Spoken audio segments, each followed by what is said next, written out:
திமுக கூட்டணியில் அங்கம் வகிக்கும் கட்சிகளுக்கு எந்தெந்த தொகுதிகளை ஒதுக்குவது குறித்த ஆலோசனைக் கூட்டம் இறுதிக்கட்டத்தை எட்டியுள்ளது.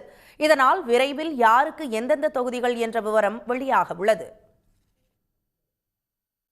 தமிழ்நாட்டில் ஏப்ரல் 23ஆம் தேதி சட்டமன்ற தேர்தல் வாக்குப்பதிவு நடைபெறுகிறது. திமுக கூட்டணியில் காங்கிரஸ் கட்சிக்கு 28 தொகுதிகளும், தேமுதிகவுக்கு 10 தொகுதிகளும், விடுதலை சிறுத்தைகளுக்கு 8 இடங்களும், மார்க்சிஸ்ட் கம்யூனிஸ்ட் மற்றும் இந்திய கம்யூனிஸ்ட் கட்சிகளுக்கு தலா 5 இடங்களும் ஒதுக்கப்பட்டுள்ளன. மதிமுகவுக்கு 4 இடங்களும், கொங்கு மக்கள் தேசிய கட்சிக்கு 2 இடங்களும், இந்திய யூனியன் முஸ்லீம் லீக்குக்கு 2 இடங்களும், மனிதநேய மக்கள் கட்சிக்கு 2 இடங்களும் ஒதுக்கப்பட்டுள்ளன.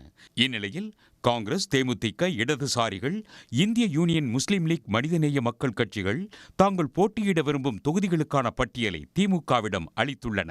இன்று திராவிட முன்னேற்ற கழகத்தோடு அவர்கள் அமைக்கப்பட்ட தொகுதி அடையாளம் காணும் குழுவோடு காங்கிரஸ் பேரியக்கத்தின் சார்பாக பேச்சுவார்த்தை நடத்தியிருக்கிறோம்.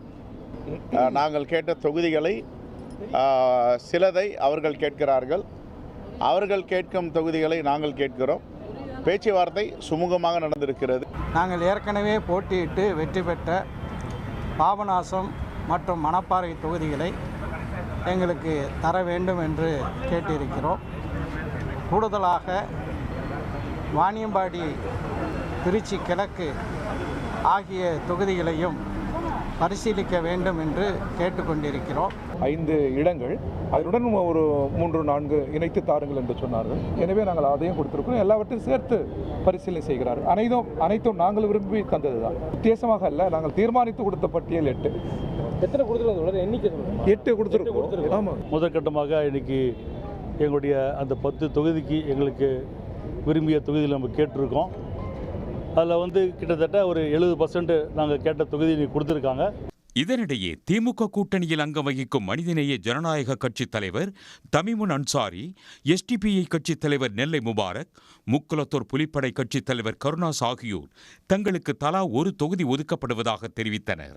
திராவிட முன்னேற்ற கழகத்தினுடைய இந்த தொகுதி ஒதுக்குவதற்கான தலைமை குழுவை சந்தித்து பேசியிருக்கோம்.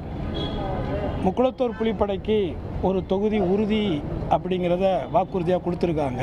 முன்னதாக திமுக பேச்சுவார்த்தை குழுவை சந்தித்த அவர்கள் எந்த தொகுதியில் போட்டியிடுகிறோம் என்பதை திமுக தலைமை அறிவிக்கும் என தெரிவித்தனர். மேலும் தமிழர் தேசம் கட்சி தலைவர் செல்வகுமாரும் திமுக தேர்தல் தொகுதி பங்கீட்டு குழுவினரை சந்தித்து பேசினார்.